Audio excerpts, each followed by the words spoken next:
Heritage's line in the sand over Nick Fuentes.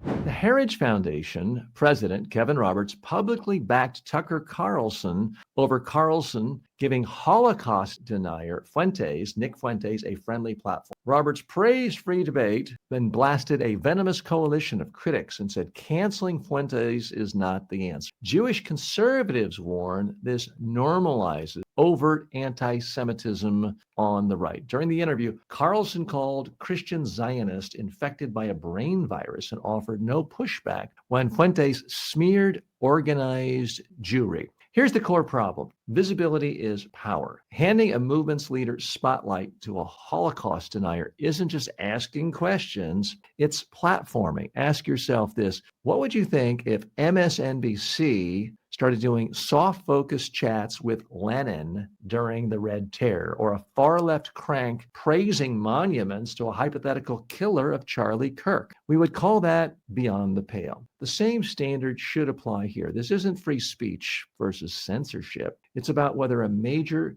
institution blesses hate with primetime credibility. Okay, what's the real message here? The Heritage Foundation, a lot of conservatives like Tucker Carlson's are saying it's quite all right to give Nick Fuentes, a Holocaust denier, a platform. No problem here. And yet the very same people would be outraged if someone on the so-called left gave a platform to say, what if we did more things to people like Charlie Kirk as happened to Charlie Kirk, just asking questions? They would go berserk. Let's dig a little bit deeper here. So there are many conservatives who are troubled by Tucker Carlson's embrace of Holocaust deniers. Again, you could say, well, he's just asking questions. It's a free forum.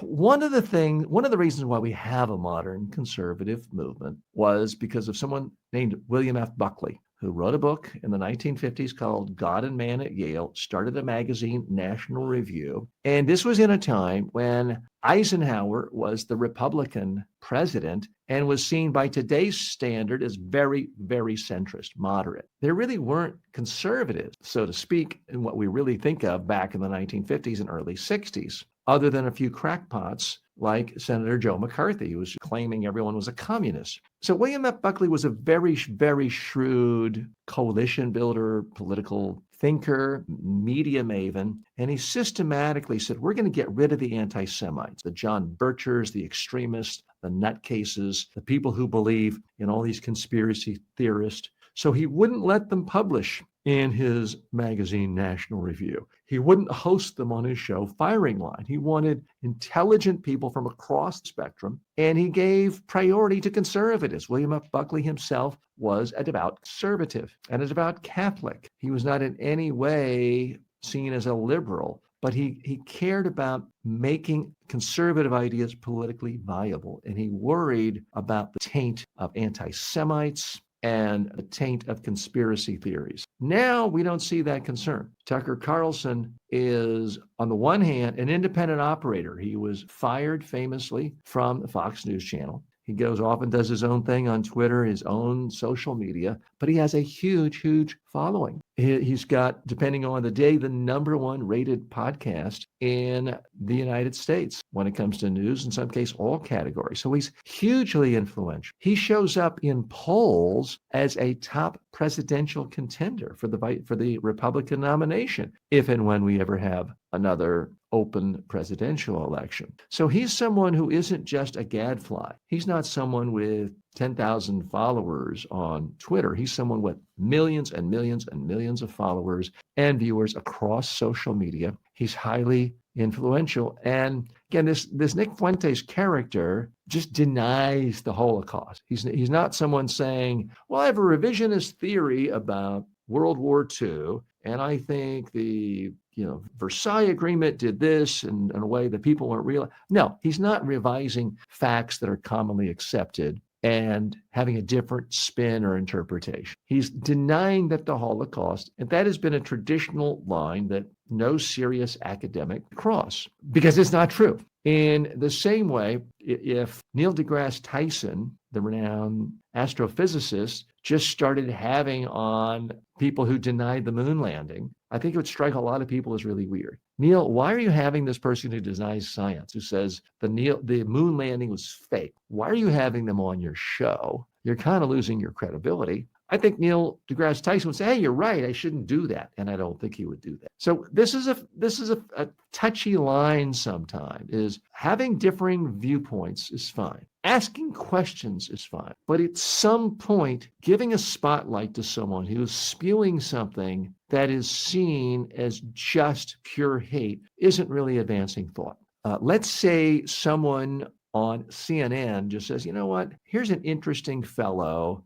Let's call him, Sam Smith, and not the singer. Sam Smith, his whole theory is America would be much better if we just fed all Christians to lions. And he wrote books on this and did podcasts on it and did YouTube channel. And Sam Smith, who has, let's say, a #1 rated show on CNN, says, wow, this is really interesting. I'm just asking questions. And he put this guy who's obviously a lunatic on, talking about every Christian should be fed to lions and eaten alive. Would that really advance any thought? What would that be doing journalistic? Am I saying CNN shouldn't be allowed to broadcast it? No, but it doesn't mean there shouldn't be condemnation. And Heritage Foundation, they're called a think tank. They're not. Heritage Foundation is really a right-wing hack political operation. They're political PR for far right-wing ideas, and they realize they're in bed with Tucker Carlson. Last thing they want to do is not have their experts and their favorite people not get on Tucker Carlson's show. So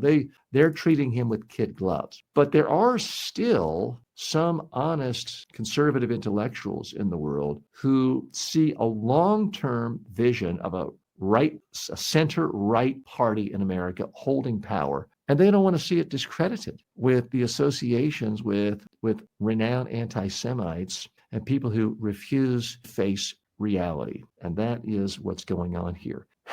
Nick Fuentes getting more attention, a lot of extremists getting attention. If you see certain, I don't mean someone you disagree with. You might not agree with Congresswoman AOC, for example, but you can't say she's fundamentally just making up things that every credible person from left to right would say that's not factually correct. You can't say that. You can say you disagree with her philosophically, but she's not a nut. If you're seeing examples of absolute nutcases, right or left, getting significant platforms, let me know. I'd love to hear about it. I'm only seeing those in the Nick Fuentes variety these days getting prominence, but I could have a bias. I might miss something. So feel free to post it if you see other. And don't just say Bernie Sanders. Again, Bernie Sanders is not denying science. He's not denying history. There really is a difference. In a moment, we'll be talking about this government shutdown, which does not seem to be shutting down anytime soon.